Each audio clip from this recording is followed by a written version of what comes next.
Before you begin, remove the base enclosure, battery, wireless WAN module, wireless LAN module, solid-state drive, hard disk drive assembly, keyboard, bottom frame, fan, and system board.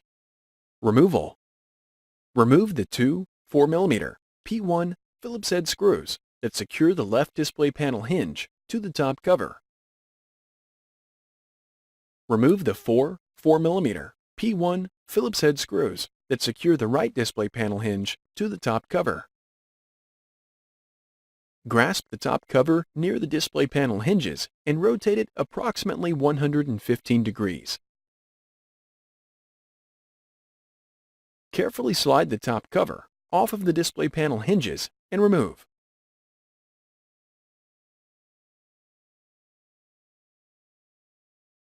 Important: when installing a new top cover, remove the components attached to the old top cover and install on the new top cover. Reverse this procedure to install the display panel assembly or top cover. Thanks for watching. Please click subscribe for more videos and weekly updates.